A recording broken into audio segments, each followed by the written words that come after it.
Oh no, I am delving into a topic that I'm pretty sure the Smash community is tired of hearing about. We're talking about Bayonetta, bans and what should happen. But overall, I don't want to really just focus on like Bayonetta as a character, but I want to just talk about, well, um, what makes something bannable? Because we ban stages, we in the Smash community, we banned like team comps before when Sheik and Game and Watch were super broken in Smash 4 with the bucket thing. Then we've done some instances in the past of banning team compositions, but from what I'm aware of, we really haven't banned a character for too long. I know that we had a Mennonite ban in Brawl, but aside from that, we really haven't had much. And so I don't really want to talk about Bayonetta specifically, but I want to just kind of like talk about the framework we should have in determining ultimately whether or not something is worth banning, or and if they are truly worth whether a character is bannable at the end of the day. Now, we've had instances in the fighting game community where characters are banned. Broken King of Fighters bosses are banned, from my knowledge. Super Turbo Akuma was soft banned in Japan, and I believe was banned in America. So there's some precedent here and there. And if we look at other um, MOBAs or other esports, if a character or champion is just so overpowered, usually what happens is they get banned temporarily in competitive, or they release a hot fix to fix the numbers so that they're not broken for competitive play. Or, with MOBAs, they also have the luxury of banning characters too. So if something's too OP, then they have now 10 bans that they can use to make sure that player's not played in the current meta. Now, for me, I'm more likely going to talk from the player's perspective of what's ban worthy. It's not to dismiss whether or not whether the viewer or other stakeholders in the community are important, but I want to just fully disclose that my biases in the perspective that I have here comes from being a player and playing the game. So with that being said, usually what I look at in terms of character balance and whether or not something fair is David Sterling's play to win is basically my mantra. You adapt, you figure things out, and or you just, if you don't want to play that, then you just move on. If somebody complains, I've grown up in a culture of saying no Johns, you just got to play better. And so that's always been my attitude. And admittedly, I have not played Smash 4. I don't know the pain of playing against Bayonetta and getting killed at like when you have a big lead. So for me, I admittedly don't empathize with you guys in that way. So for me, all in all, it really does take a lot for me personally to try to ban something. I just imagine all the countless times when in Melee, through its 16-year history, where we've had string characters that were really strong. And I imagine like if we had that attitude for Melee during the developmental stages of the meta and people discovering things, and we decide, oh, this is too cheap, we're going to ban it, then we wouldn't have figured out solutions to things and had a richer meta even today. Even like in 2014, 2013, when we kind of made the memes about Fox being the best character, and I believe at DU Fox with it, five of the top six players were all Foxes. A lot of people were like, well, okay, I guess Fox is the best character, like there's no hope and it's going to create an overly centralized meta. But a lot of other characters continue to develop technology against Foxes, so that it would have looked kind of silly, looking back, if we ever thought that Fox was broken enough that he was ban worthy. Now, Bayonetta is a little bit different in these cases, and I'd like to really kind of address what I feel. I think in terms of like who is like the most visible characters are the ones that are in the top and doing the best. And I think in terms of how we feel about the characters, it really boils down to four things. Like, A, are they fun to fight against? B, are they fun to play? Like, is there like a sense of respect for playing the character that we go like, okay, yeah, this character has a lot of stuff, but I understand it takes a lot of skill to play. I believe that Melee Fox falls into this category because although Fox is seen as the best character, a lot of people have respect for how Fox functions and how difficult it is to play Fox. He's prone to getting chain grabbed, zero to death comboed, and just getting a lot of damage for just really small mistakes. So the threshold for Playing well and making mistakes is very small for Fox, and especially with a lot of characters that know how to combo Fox very well. The other two things that really factor into like whether or not we like a character being in the top tier, showing a lot of representation at tournaments, is also is the character fun to watch? And with Bayonetta, it's debatable. I think from an outsider's perspective, I do believe Bayonetta brings a lot of tension to a match, and especially I think like the FGC guys probably think Bayonetta's hype because of like the zero to death combos, and the FGC see their own like absurd techniques with like Marvel and broken combos and infinites. They're like used to that kind of stuff, and they probably think it's hype because they know at any given moment there's a sense of tension with Bayo, where if even if Bayo's at like 120%, like you know that Bayo can still win the game. Now, from a player standpoint, I can understand why that's total bullshit. To have to deal with that stress of playing a two-stock game, you're playing really well, and all of a sudden you get sent to the side, or you know some hit happens and you lose, even though you had like a 100% lead. You're like at 10%, they're at 150. You just needed one more hit, but they somehow got a hit to kill you first, and I can understand that's like very frustrating.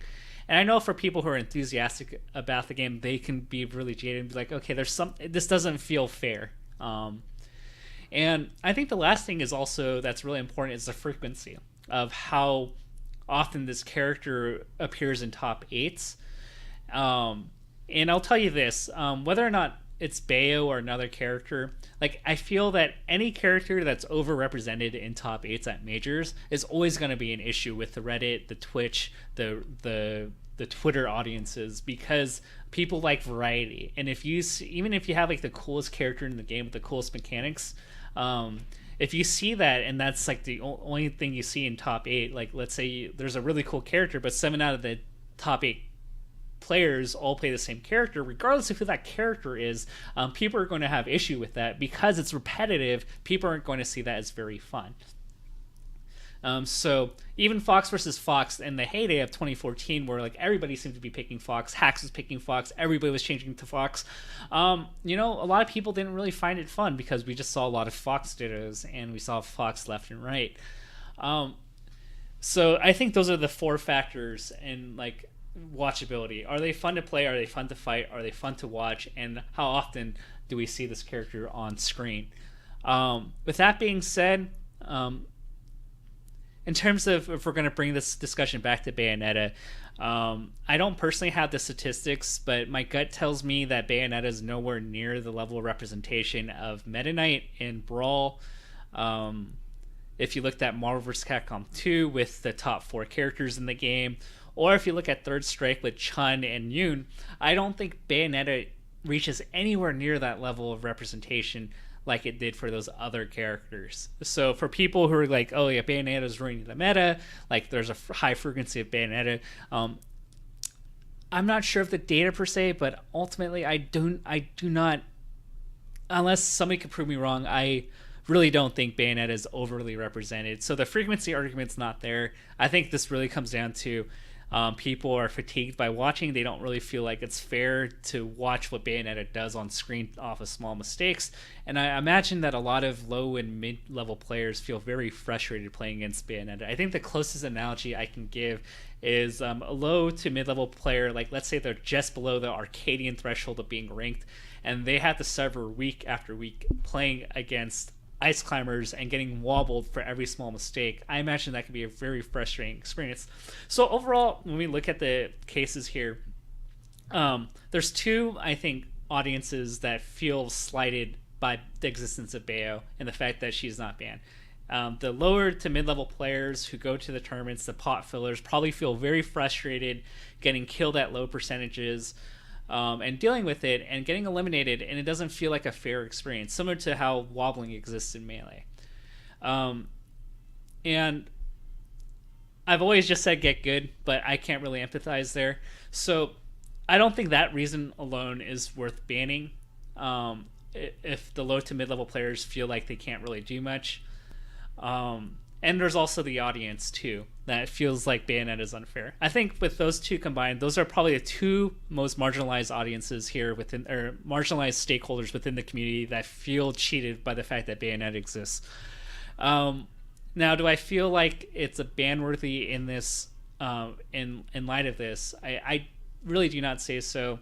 I don't think he over centralized Bayonetta over centralizes the meta enough. And for people that, I think the elephant under the room is we're all looking for kind of scapegoats to why Smash 4 is dying. We're going like, oh, it's all because of Bayo. It's all because of this. If this one issue that came up last tournament doesn't get fixed, then Smash 4 is dead. But I think there is another elephant in the room that people aren't realizing. The fact of the matter is that outside of Bayonetta, Smash 4 viewership has been on the decline, and I don't mean to bash Smash 4, and it's not because of Bayonetta that people are leaving the scene. I mean, there's a lot of reasons for it. A lot of people, there are storylines, but they're not being shared very well. It was a new game in the beginning, and now it's lost some of its luster, and people move on to the next newest thing. But for people to attribute Smash 4's decline in viewership and maybe attendance to Bayonetta seems to be wrong, and to use Bayonetta as a scapegoat to say, if we ban Bayonetta, this is going to solve the Smash 4 issues, seems a little bit weird. I don't think it's true. Once again, I could be wrong. I'm kind of an outsider looking in the scene. But I also think that if we're going to ban characters based on what low to mid-level players think or what an audience thinks, in like a kind of point of the meta, I think it sets dangerous precedences for the community, because if you get rid of Bayonetta, it's kind of a slippery slope. I acknowledge that it could be seen as a fallacy. We don't really know what happens to the ecosystem of the meta. If you get rid of Bayo, what happens? Do we find another character that just over-centralized by the lack of Bayo? That character becomes a new overpowered character, and Bayo was the only one that was preventing the floodgates from opening. We kind of saw this in Brawl, and what happened in Brawl, I believe, is that created the meta that happened was it indirectly came from Meta Knight, but what happened was because Meta Knight was so oppressive on a lot of stages, we had to ban a lot of the stages because Meta Knight existed. But because we banned a lot of the stages, we had a lot of stages that were really good for ice climbers, and it created a lot of indirect nerfs to other characters, and it eventually created a meta where Meta Knight and Ice Climbers were like the two relevant characters. And granted, there are other characters that are good, and the meta seems to be a little bit different for Brawl in 2017, 2018. But just because we solve one issue here, if we banned Bayonetta based on viewership, like, what if it's Cloud or Diddy or Sheik? That's the next character that everyone seems like, oh yeah, Smash 4 is just Diddy Kong, or Smash 4 is just Sheik. I'm not saying that will happen, but do you ban characters because they over-centralize, because they appear in too many top 8s? If that's the sole reason why like a character should be banned, I think that's really dangerous to do. And then, because if you ban Bayo here and other characters come to the limelight, whether it's because the players that lose to Bayo are just really good and it over-centralizes to other characters, then there might be complaints down the road that this other character becomes too popular. And so I think Smash 4 has a bunch of other issues. I think the fact that everybody complains about Bayo, and that Smash Twitter and Smash Reddit has literally been non-stop Bayo threads, and granted, I'm not really helping in this situation, I think is killing the perception of Smash 4 and even Smash in general more than Bayonetta itself. It's more the people complaining about Bayonetta and complaining about Bayo, like I'm doing right now, that will kill Smash faster than Bayo itself. And that's my firm belief in anything. Because if you look at it as like an outsider, let's say you're an outsider that you like Smash, maybe you follow other esports, but you also watch Smash on the side, and you follow your favorite players and community leaders, and you're on Twitter, and all you see is Bayo this, Bayo that. I imagine there's probably like not a majority percent, but there's probably a decent amount of people who in the past couple of days have muted, unfollowed, and who are just like, you know what, is this a Smash community? Or do they just like complaining all the time? I'm not really interested. I'm like losing interest because it's all just about complaining about the latest thing. And so that's what I believe that also loses a lot of people too. There's not really a metric on it. So all in all, I think what would be good in the future is we collect data I think it's really cool that Tweak and Kitaro and other people have showed techniques that they can share to newer players or to players in general, and what they could be doing to do better against Bayonetta. Because from my understanding, it doesn't seem like people are fully optimized against Bayo. And I'm not just talking about like SDIing. I've watched the Kitaro video, and it seems like there's a lot more things that people could be doing to play the matchup better. And if in a few months we still see a lot of issues and Bayo becomes more popular, and even with this game knowledge, Bayos are still on top, then maybe it's worth a discussion. But I think any kind of discussion of a ban is premature, and those are my kind of thoughts on this matter.